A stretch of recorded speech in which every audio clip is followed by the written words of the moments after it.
নমস্কার, দেখছেন talk to Bangla. আমি অভিষেক রয়েছে আপনাদের সাথে। এই মুহূর্তে যে খবর নিয়ে উপস্থিত হয়েছি, কঙ্গনা রানাওয়াত আপনারা জানেন যে বিতর্কিত বিভিন্ন সময় বিভিন্ন কারণের জন্য, এবং বলিউডের অভিনেত্রী থেকে সাংসদ সমস্তটাই বিতর্কে ভরা থাকে বিভিন্ন সময় কঙ্গনা রানাওয়াতের সঙ্গে। যদিও অবশ্যই খুব পছন্দের অভিনেত্রী তিনি, তার যে অভিনয় জীবন সেটা অবশ্যই বৈচিত্র্যময় এবং অবশ্যই খুব গুরুত্বপূর্ণ একটা ইন্ডিয়ান সিনেমার অধ্যায় তিনি। কিন্তু গুরুত্বপূর্ণ বিষয়টা হচ্ছে যে এই মুহূর্তে কঙ্গনা রানাওয়াত তাকে সরাসরি কনফ্রন্টেশনে যেতে হয়েছে রামদেব বাবা তার সঙ্গে, এবং তাপসী পান্নু, আশুতোষ রানা, সোনু সুদ এবং রাখি সাওয়ান্ত সবার সঙ্গে এই মুহূর্তে সরাসরি কনফ্রন্টেশনে কঙ্গনা রানাওয়াতকে যেতে হয়েছে। তার কারণ সরাসরি তিনি গাটার জেনারেশন বলেছিলেন, অর্থাৎ একদম নর্দমার যারা জেনারেশন বলেছিলেন তিনি ককরোচ জনতা পার্টি আন্দোলনটাকে, এবং যারা আন্দোলনকারী ছিলেন তাদেরকে। তো সেটাকে নিয়ে সরাসরি বাবা রামদেব তাকে যখন প্রশ্ন করা হয় রিসেন্টলি, তিনি বলেন যে ওর মানসিক সমস্যা রয়েছে, ওর মানসিক যে ভারসাম্য সেটা ঠিক নেই, এবং তিনি তার ব্যাপারে বলেন যে তো ওর কি কোয়ালিফিকেশন রয়েছে, ওর এর আগের যে জীবন সেটা সম্বন্ধে বিভিন্ন প্রশ্ন রয়েছে, এবং তার পরবর্তীতে তিনি বলেন যে আমি ওর ব্যাপারে কোনো কথা বলতে চাই না, ওর নিশ্চয়ই মানসিক কোনো সমস্যা আছে। একটি ইন্টারভিউতে বাবা রামদেব এই কথাটা বলেন, কারণ তিনি জেন জি মুভমেন্টটাকে সমর্থন করেছিলেন। আপনাদের সেই খবর আমরা দেখিয়েছিলাম যে রামদেব স্বামী হঠাৎই বলে বসেন যে আমাকে আবার কিন্তু এর পরবর্তীতে এরকম না অবস্থা আসে যে এই সরকারের বিরুদ্ধে আমাকে আবার আন্দোলনে নামতে হয়। তো সেই জায়গা থেকে একদম কঙ্গনা রানাওয়াতকে এই ধরনের কথা তিনি বলেছিলেন, এবং গাটার জেনারেশন বলার সূত্র ধরেই তিনি এই কথা বলেছিলেন। তো সেই ক্ষেত্রে একদম সরাসরি আমরা দেখতে পাই পরবর্তীতে কঙ্গনা রানাওয়াত তিনি একদম সরাসরি উত্তর দেন যে উনি আমার ব্যাপারে এবং আমার যৌবনের ব্যাপারে এবং আমার বেডরুমের ব্যাপারে স্বপ্ন যেন না দেখেন। অর্থাৎ এই কথাটা বলেছেন যে তিনি বাবা রামদেব যে এই কথাটা বলেছেন, সেই ক্ষেত্রে কটাক্ষ করে তাকে বলা হয়েছিল, কঙ্গনা রানাওয়াত বলেছিলেন যে আমার যৌবনের ব্যাপারে আমার বেডরুমের ব্যাপারে যেন তিনি স্বপ্ন না দেখেন। এবং সম্পূর্ণ বিষয়টা সেখান থেকে একটা স্ফুলিঙ্গের আকার থেকে সম্পূর্ণ দাবানলে ধারণ করে বিষয়টা। এবং তার পরবর্তীতে আমরা দেখতে পাই যে রামদেব স্বামী তিনি কমেন্ট করেন সম্পূর্ণ বিষয়টাতে যে আমি কে, বাবা রামদেব কে সেটা কঙ্গনা রানাওয়াতকে জানতে হবে না, কারণ সেটা সারা ভারতবর্ষ জানে, সারা পৃথিবী জানে। অবশ্যই ভারতবর্ষের যোগ ব্যায়াম সেটাকে সারা পৃথিবীর দরবারে নিয়ে গিয়েছিলেন বাবা রামদেব, এবং সেটা অবশ্যই অনস্বীকার্য। তিনি যে রাজনৈতিক বিশ্বাসী হন না কেন এই কাজটা তিনি করেছিলেন, এবং ভারতকে অনেকটাই সারা পৃথিবীর কাছে তিনি পরিচিতি দিয়েছিলেন যোগ ব্যায়ামের সূত্র ধরে। তো সেই জায়গাটা তিনি বলেন, এবং অবশ্যই সেখান থেকেও কিন্তু আরো গুরুতর হয়ে ওঠে বিষয়টা। जिन लोगों का अभी क्या बोलूं, मैं विवाद को बढ़ावा नहीं देना चाहता। स्वामी रामदेव क्या है ये देश जानता है, स्वामी रामदेव का योगदान क्या है ये देश जानता है, इसलिए मैं ओछे लोगों के बारे में कोई टिप्पणी नहीं। আপনারা শুনলেন রামদেব স্বামীর বক্তব্য, কিন্তু এই সামগ্রিক বিষয়টা নিয়ে কঙ্গনা রানাওয়াত তিনি পর বলেছেন এনাফ ইজ এনাফ, আমি আর কারোর কথা শুনবো না। সোনু সুদ, আশুতোষ রানা, রাখি সাওয়ান্ত এরা প্রত্যেকে ফেলড অ্যাক্টর, এবং তার সঙ্গে তিনি তাপসী পান্নুর নাম নিয়েও তাকে কটাক্ষ করেছেন, এবং তাদের কথা আমরা কখনোই শুনবো না। আমার যদি শুনতেই হয় তাহলে আমার থেকে এলিজিবল কেউ, আমার থেকে আরো বেশি যোগ্যতা সম্পন্ন কোনো মানুষের কথা শুনবো। কিন্তু এরা সবাই ফেলড অ্যাক্টর, এরা আমার সমগোত্রীয়ই নয়, তাই আমি এদের কথা শুনবো না। देखिए, इनफ इज इनफ।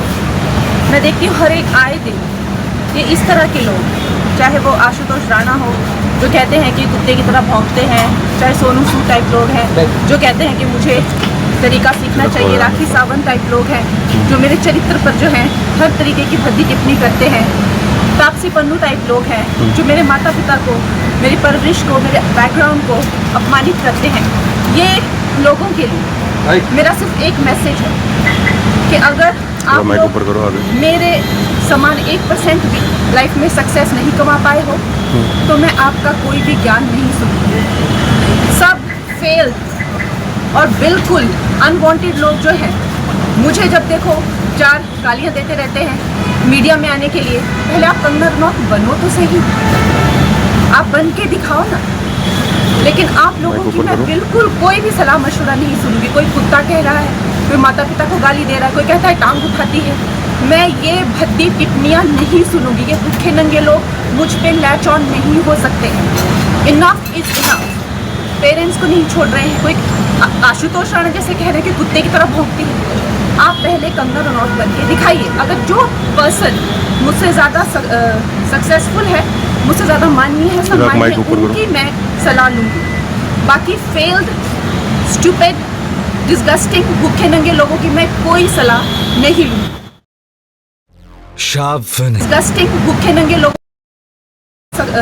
सक्सेसफुल है, मुझसे ज़्यादा माननीय है, सम्मानीय है, उनकी मैं सलाह लूँगी।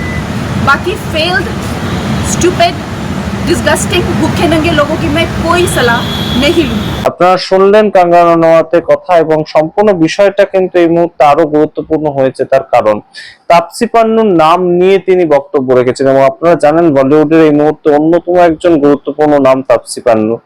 তিনি শাহরুখ খানের সঙ্গে ছবি করেছেন, অন্যান্য বহু স্টারের সঙ্গে ছবি করেছেন এবং নিজে একজন সুপারস্টার। তিনি যেমন প্যারালাল ছবিতে নাম করেছেন, ঠিক তেমন ভাবে আমরা দেখতে পেয়েছি বেবি হতে পারে, নাম শাবানা হতে পারে, এই ধরনের ছবিতে তার পারফরমেন্স অত্যন্ত ভালো এবং অবশ্যই তার পরবর্তীতে শাহরুখ খানের সঙ্গেও তিনি একদম সরাসরি ছবি করেছেন। ডাঙ্কি ছবিতে অভিনয় করার মাধ্যমে অন্যতম একজন শীর্ষস্থানীয় অভিনেত্রী তিনি হয়ে উঠেছেন। তো সেখান থেকে কাঙ্গনা রানাওয়াতের সঙ্গে কেন তার সম্পর্কের একটা অবনতি, সেটা বহুদিনের পুরনো বিষয়। একবার কাঙ্গনা রানাওয়াতের বোন তাপসী পান্নুর উদ্দেশ্যে বলেছিলেন যে উনি অ্যাকচুয়ালি কাঙ্গনা রানাওয়াত তার ফার্স্ট কপি কিংবা তার একদম সস্তা একটা কপি। তার কারণ তারও চুল কার্লি, চুলের যে স্টাইল সেটা তাপসী পান্নুরও কার্লি এবং কাঙ্গনা রানাওয়াত তারও কার্লি। তো সেই দিক থেকে তো দেখতে গেলে সমস্ত কার্লি চুলের মহিলারাই কাঙ্গনা রানাওয়াতের একদম ফার্স্ট কপি বা সস্তা কপি, সেটা আমরা জানি না। কিন্তু এই কথা বলার পর থেকেই তাপসী পান্নু তিনি উত্তর দিয়েছেন এবং তিনি সরাসরি এই সামগ্রিক এই গাটার জেনারেশন এই কথাটাকে উল্লেখ করে তিনি বলেন যে ওর পারভারিশ কেমন হয়েছে, ও কিভাবে বড় হয়ে উঠেছে, ওকে কি রকম শিক্ষা দিয়ে মানুষ করেছে সবাই, সেটা ওর কথার মাধ্যমে রিফ্লেক্টেড হয়। এই কথাটা তাপসী পান্নু বলেন এবং সেটাকে কটাক্ষ করেছেন কাঙ্গনা রানাওয়াত। এছাড়া আশুতোষ রানা হঠাৎ করেই বলে বসেন যে কুকুরের মতন ব্যবহার করছেন, অনেকেই ব্যবহার করেন অনেকের মতন, কিন্তু ব্যবহার দেখে বোঝা যাচ্ছে যে কার বেড়ে ওঠা কিরকম। कि मेरा अपना ये मानना है कि शेर दहाड़ता है, हाथी चिंगाड़ता है, कुत्ता भौंकता है, तो किसी भी जीव की पहचान उसके स्वर से निकलने वाले कंठ से होती है। इसलिए भाषा का बड़ा महत्व होता है। भाषा के मामले में हमारे यहाँ पे ये अक्सर कहा जाता है कि बातन हाथी पात है और बातन हाथी लात। आप बातों से ही हाथी की सवारी का आपको सम्मान मिलता है और बातों के कारण ही, आपके द्वारा बोले गए शब्दों के कारण ही आपको उसके पैर के नीचे डाले जाने वाला दंड मिलता है। हमारे शब्द ही हमारे सम्मान के प्रतीक होते हैं और हमारे शब्द ही हमारे अपमान के कारक होते हैं। আপনারা শুনলেন আশুতোষ রানার বক্তব্য এবং গুরুত্বপূর্ণ বিষয়টা হচ্ছে এই ধরনের কথা যে আমরা কাঙ্গনা রানাওয়াতের মুখ থেকে শুনতে পাই না তেমনও কিন্তু নয়। দেশের বিরোধী দলনেতাকে একদম তিনি যে ভাষায় আক্রমণ করেছিলেন, রাহুল গান্ধীকে বলেছিলেন যে দেখে মনে হয় উনি ড্রাগস নিয়ে আসেন সংসদে, আমরা তার চারপাশে খুব একটা সেফ ফিল করি না, এই ধরনের কথা বলে কটাক্ষ করেছিলেন। তো সেই ক্ষেত্রে এই ধরনের যে একটা ছবি উঠে আসছে সেটা কিন্তু অবশ্যই তাৎপর্যপূর্ণ। তার কারণ একদম সরাসরি এই রামদেব স্বামী হতে পারে কিংবা আশুতোষ রানা হতে পারে, এদের কিন্তু বিভিন্ন সময় আমরা দেখতে পেয়েছি যে একই ভাবধারার এরা অন্তত মানুষ। অন্তত রামদেব স্বামীকে তো আমরা দেখতেই পেয়েছি যে সবসময় নরেন্দ্র মোদী সরকারের অন্যতম একজন শুভাকাঙ্ক্ষী হিসেবে তিনি উঠে এসেছেন এবং শুভাকাঙ্ক্ষী এই মুহূর্তে যখন তার বিরোধিতা করা জেন জি মুভমেন্টকে সমর্থন করছে, তখন তো অবশ্যই সেখান থেকে একটা আমাদের খটকা লেগেছিল। কিন্তু এই মুহূর্তে যেভাবে কনফ্রন্টেশনে বিজেপির সাংসদ তার সঙ্গে কনফ্রন্টেশনে যেভাবে তিনি গিয়েছেন, সেখান থেকে তো অবশ্যই বেশ খানিকটা এই মুহূর্তে বোঝাই যাচ্ছে যে বিজেপির মধ্যে অল ইজ নট ওয়েল। এবং আমরা শুনতে পেয়েছিলাম কয়েকদিন আগে বিজেপির সাংগঠনিক দিক থেকেও কিন্তু কাঙ্গনা রানাওয়াত তাকে সরাসরি সতর্ক করা হয়েছিল যে আপনি সমস্ত বিষয়ে এভাবে মুখ খুলবেন। কিন্তু তার পরবর্তীতে কাঙ্গনা রানাওয়াত যেভাবে সবার সঙ্গে একদম ঝগড়া বিবাদে জড়িয়ে পড়ছেন রীতিমতন ছোট ছোট বিষয় নিয়ে, সেখানে কোথাও গিয়ে কিন্তু মনে হচ্ছে এই মুহূর্তে পার্টিও তাকে খুব একটা কন্ট্রোল করতে পারছে না। আপনাদের সামনে পুরোটা রাখলাম, আপনারা কি মনে করেন অবশ্যই কমেন্ট বক্সে কমেন্ট করুন। এই সমস্ত ঝগড়াটা যে এখনই থেমে যাবে তেমন কিন্তু দেখে মনে হয় না, কারণ এগুলো চলতেই থাকে কন্টিনিউয়াসলি, এবং রিপোর্টাররা এর সামনে গিয়ে বলবে যে এ বলেছে এটা, আপনার সম্বন্ধে আপনি কিছু রিয়াকশন দিন, এবং সেটা থেকে আরেকটা কথা বেরিয়ে আসবে, সেখান থেকে আবার অশান্তি।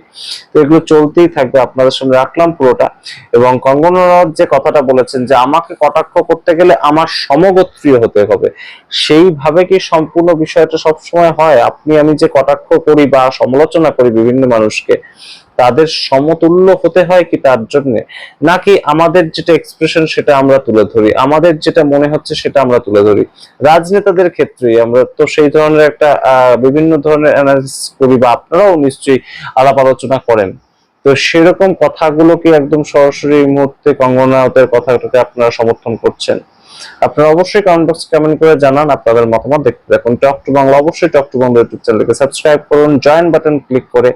প্রত্যেকটি ভিডিওর ডেসক্রিপশন বক্সে জয়েন বাটন ক্লিক করার জন্য লিংক দেওয়া থাকছে, আমাদেরকে সাহায্য করুন আর্থিকভাবে।